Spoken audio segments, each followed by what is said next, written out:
Friends, ఈ video చూసిన అందరూ ఒక లైక్ మాత్రం చేయండి తప్పకుండా. ఎందుకంటే మీకోసం ఎంతో శ్రమించి కష్టపడి వీడియో తయారు చేస్తాను కాబట్టి. అలాగే ఈరోజు మనం మిర్చి మార్కెట్ యార్డ్లోకి వచ్చరికి మీ సూర్యబాబుని మాట్లాడుతున్నాం. మన గుంటూరు మిర్చి యార్డ్ అండి. ఫ్రెండ్స్, ఈరోజు డేట్ వచ్చరికి డిసెంబర్ నెల 1 తారీఖు ఆదివారం అండి. చూడండి, ఇలాగా ఈ వారంలో జరిగిన ఏసీల కాడ బాగా అమ్మకాలు జరిగినాయి. చూస్తున్నారు కదా, ఏసీ కాడ బాగా డెలివరీ జరుగుతున్న మేస్త్రి అండి.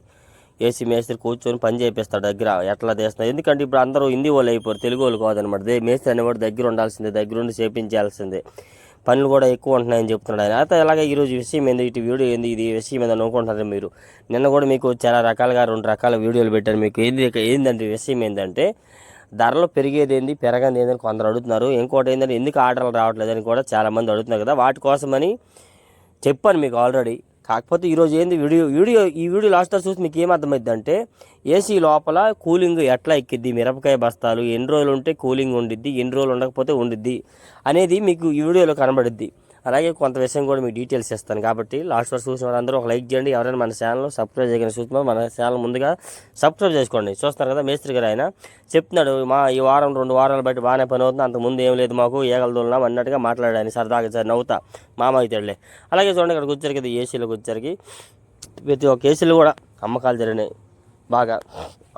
అయితే ముందుగా చెప్పాల్సింది ఏంటంటే ఫ్రెండ్స్, అయితే ఇప్పుడు కూడా మళ్ళీ తర్వాత నేను వీడియో చేసినాక కూడా చాలామంది కామెంట్ చేశారు. నిన్న సాయంత్రం కూడా ఉందండి, వాళ్ళకి కూడా రిప్లై ఇస్తాను. చూస్తున్నారు కదా, ఇక్కడ ఏసీ సూపర్వైజర్ గారు మొత్తం రాసుకుంటున్నారు. మేము శాంపిల్స్ తెస్తాం కదా, ఏసీ శాంపిల్స్ తెచ్చి చెప్పినప్పుడు వాళ్ళు ఎంటర్ చేసుకోవాలి. ఎంటర్ చేసుకొని ఒక పక్క డెలివరీలు అయ్యేవి వాళ్ళే రాసుకోవాలి, మేము తెచ్చే బస్తాలు రాసుకోవాలి, లోపలండి ఎవరు బయట తెస్తున్నారు, రైతులువి ఏ రైతు ఎన్ని వెళ్తున్నాయి అనేది ప్రతి ఒక్కటి వాళ్ళు వివరంగా రాసుకోవాలి. చూడండి, ఏసీ కాడ కూడా ప్రతి ఒక్క ఏసీలో బాగానే పనులు జరుగుతున్నాయి ఈ వారంలో. అయితే ఈ సూపర్వైజర్ అనే ఆయన పెట్టే సంతకాన్ని బట్టి, దీన్ని బట్టి బస్తాలు మేము వేసుకెళ్ళాలన్నా తీసుకెళ్ళాలన్నా ఆయన రాసుకోవాలండి. ప్రతి ఒక్కరు ఈ రైతు ఎన్ని పోయినాయి, ఈ వారంలో ఎన్ని వచ్చినాయి, రిటర్న్ ఎన్ని వచ్చాయి, ఎన్ని రాలేదు, స్టాకులు ఎన్ని ఉన్నాయి మొత్తం అలాగా. అయితే ఆయన అడిగానండి, ఈయన కాదు ప్రతి ఒక్క స్టోరేజ్ కూడా చాలామందిని స్టాకులు ఎన్నో నేను అడిగానండి. చాలామంది చెప్పేది అంటే 40% డెలివరీ జరిగినాయమ్మా, 60% 60% ఉన్నాయి ఇంకా ఏసీల్లో స్టాకులు అంటారు. ఏసీ కదా, అన్ని ఏసీల్లో కూడా ఉన్నాం. చూడండి, ఒక ఏసీలో మిరగాయలే కాదు, కారమే కాదు, అన్ని రకాలు పెడుతున్నారండి స్టాకులు. ఒక మిర్చియే కాదు, కూరగాయలు పెడతారు, ప్రతి ఒక్క క్వాలిటీస్ పెడతారండి ఏసీల్లో సంబంధించిన వల్ల. అయితే మరి కామెంట్స్ ఏంటంటే, ఒక్కొక్క ఆయన అంటాడు, ఇంకా ఏందన్నా పెరిగేది, ఈ వర్షాలు ఏంది, ఇది ఏంది అని చాలామంది మాట్లాడుతున్నారండి. వర్షాలే పెరిగేది కాదు. మీరు డౌట్ ఏంటంటే, గట్టిగా వర్షం పడి మళ్ళీ ఈ సంవత్సరం పంట పోతే ఆ పాత పంట పెరిగిద్దా అంటున్నారు. అంటే మీ పాత పంట రేటు పెరగడానికి ఇప్పుడు పంట వేసే వాళ్ళు పంట పోవాలని అనుకుంటున్నారా ఏందో మరి అయితే అర్థం అవ్వట్లేదు. మరి వాళ్ళు బాధపడతారు కదండి, ఈ సంవత్సరం పంట వేసిన వాళ్ళు. మరి వాళ్ళు ఎన్నో పెట్టుబడులు పెట్టున్నారు కదా. కాబట్టి ఆలోచించండి, మీ పంట రేటు కోసం వాళ్ళు వేసే పంట పోవాలని ఎవరు అనుకోకూడదండి. మరి వాళ్ళు మనలాంటి వాళ్ళే కదా, ఎంతో కష్టపడి ఎన్నాళ్ళు చేసి ఉన్నారు. ఇప్పుడు పంట చేతి కూర్చున్న వర్షం పడితే వాళ్ళు పంట అలా పోయిద్ది కదండి.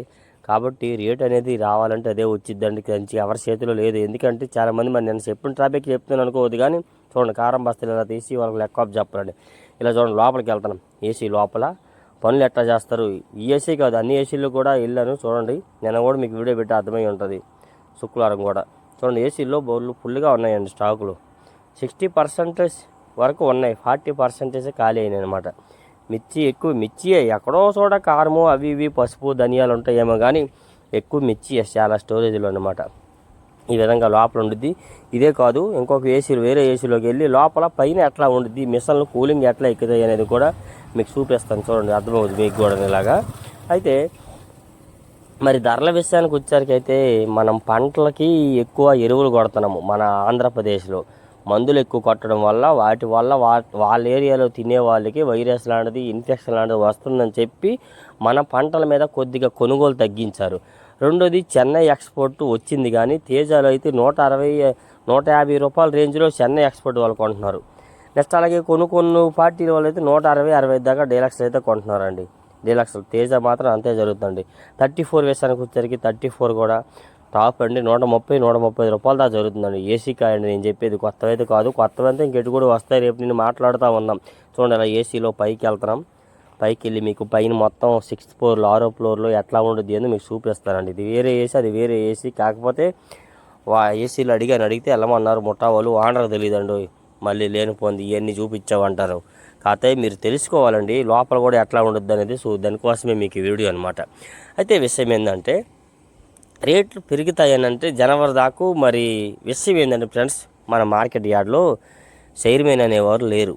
చైర్మన్ ఎక్కాలి యార్డ్కి చైర్మన్ ఎక్కితే మళ్ళీ కొద్దిగా మారే అవకాశాలు ఉన్నాయి, చేంజ్ అయ్యే ఉన్నాయి.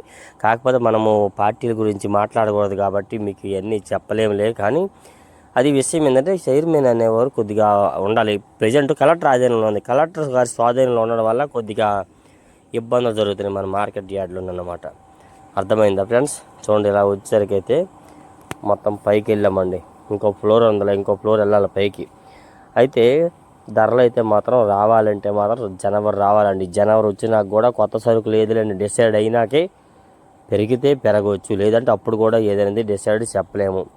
అయితే నిన్న 2 వీడియోలు మీకు ఏం అర్థమైందో మరి కొంతమంది కామెంట్ ద్వారా తెలియజేస్తే బాగుండు. కానీ చూడండి, ఈరోజు అయితే ఆదివారం నాడు వీడియో పాతే, కానీ ఆదివారం మీకు రిప్లై ఇచ్చా. చూడండి, పైన మిషన్లు అండి ఇవి. ఈ మిషన్లు రన్నింగ్లో ఉండి ఇప్పుడు నేను వెళ్ళేప్పటికీ కరెంట్ పోయిందండి. జనరేటర్ ఉన్నప్పుడు మిషన్లు వేయరు, ఆపేసి ఉంటాయి అన్నమాట. చూడండి, అందుకే ఐస్ కూడా కారిపోయింది. అయితే ఈ మిషన్ల ద్వారాగానండి ఒక్కొక్క ఫ్లోర్కి వచ్చి 3-4 మిషన్ల వరకు 5 వరకు కూడా ఉంటాయి. ఆ మిషన్లు రన్నింగ్లో ఉంటే ఫుల్గా చలి ఏసి కొట్టి పైనుంచి కింద వరకు ఆ బెజ్జాలు చెక్కలమ్మట లోనకి దిగిద్దండి. కూలింగ్ అనేది దిగి మళ్ళీ కింద నుండి పైకి రివర్స్ వచ్చింది. ఏ ఫ్లోర్లు ఉన్నా కానీ ఒకేలాగా ఉండిద్ది. ఇంకోటి తెలిసేలేదు, ఆ 6th ఫ్లోర్లు ఉన్నట్లకే కొద్దిగా కూలింగ్ తక్కువలా కనిపించిద్దేమో కానీ, ఎందుకంటే పైన 7 వల్ల కానీ అయినా కానీ అన్నీ ఒకలాగా వస్తుంది. ఫస్ట్ స్టార్టింగ్లో కిందకి పోయిద్దండి కూలింగ్ రాగానే. కింద నుంచి అండర్ గ్రౌండ్ నుంచి మళ్ళీ పైకి రివర్స్ వచ్చిద్ది అనమాట. ఎందుకంటే డోర్లు వేసి ఉంటాయి కదా ఫుల్గా, అట్లా అనమాట. ఎంత ఫుల్గా ఉన్నా కానీ ప్యాసేజ్ అంటారు కదా, నడిచే ఆ తోవలు వెళ్ళి మొత్తం కొట్టిద్ది అనమాట. కూలింగ్ అనేది మొత్తం అంతా సర్దుకునేది. ఇట్లా ఉంటాయి చూడండి మిషన్లు అనేవి, ఇలా కాబట్టి ఫ్రెండ్స్, వీడు ఏదో చెప్తున్నాడులే ఏదోలే అనుకోవద్దు. ఎందుకంటే నేను దగ్గుతున్నాను, మధ్యలో నాకు రొంప చేసింది. కొద్దిగా మీకోసం ఎంతో శ్రమించి రిస్క్ చేసి నేను ప్రతి ఒక్కటి మీకు అప్లోడ్ ఇస్తున్నాను. కాబట్టి మీరు అందరూ ప్రతి ఒక్కరు సపోర్ట్ చేస్తూ ఉండండి. చాలా చెప్పాల్సిన మ్యాటర్లు ఉన్నాయండి. కాకపోతే అన్నీ చెప్పుకుంటా పోతే వీడియో పెద్దది అయిపోద్ది. ఈ చిన్న వీడియోనే మీరు మొత్తం చూడకుండా మధ్యలో కట్ చేసి ఇస్తున్నారు. అలాంటిది ఇంకా మొత్తం చెప్పుకుంటా పోతే ఇంకెంతవరకు చెప్పమంటారు, ఎంత అని చెప్పండి. అందుకని కొన్ని విషయాలు షార్ట్ కట్లో చెప్తున్నాను. అలాగే ఈరోజు చర్చికి ఒకటి వెళ్ళాలి, టైం ఒకటి అయిపోతుంది. మెయిన్ అదొకటి లేట్గా లేచాను. ఇవాళ ఇప్పటికే 6 అయిపోయింది మార్నింగ్. అయితే మేము ఉదయం కాలంలో లేచి మీకు వీడియో తయారు చేస్తుంటున్నాం కాబట్టి కొద్దిగా అందుకే గొంతుగా కూడా తేడాగా ఉండిద్ది అనమాట.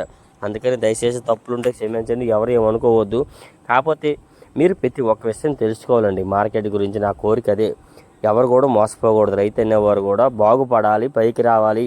రూపాయి నీకు తెలిసినట్టు రూపాయి ఇచ్చేసినా పర్లేదు, నీకు తెలియకుండా నీ రూపాయి అనేది పోకూడదు పక్కకి అనే టార్గెట్తోనే మీరు ప్రతి ఒక్కటి అప్లోడ్ చేస్తాను. కాబట్టి వీలైతే లైక్ చేయండి, మన ఛానల్ సపోర్ట్ చేయండి. అలాగే నిన్నైతే వర్షం పడుతుంది. వర్షం మరి పరిస్థితి ఏందో కానీ వాటికైతే కొద్దిగా తగ్గింది. మరి ఎట్లా ఉండదు ఏందో తెలియదు. కానీ వర్షం తగ్గితే మంచిదని కొందరు అంటున్నారు, కొందరు పడితే మంచిది అంటున్నారు. ఏది ఏమైనా దేవుడి చిత్తం, దేవుడి చేతిలో ఉంది, మన చేతిలో ఏం లేదన్నమాట. దేవుడు మిమ్మల్ని అందరినీ దీవించిన గాక. God bless you friends. Thank you for support me watching friends. Thank you.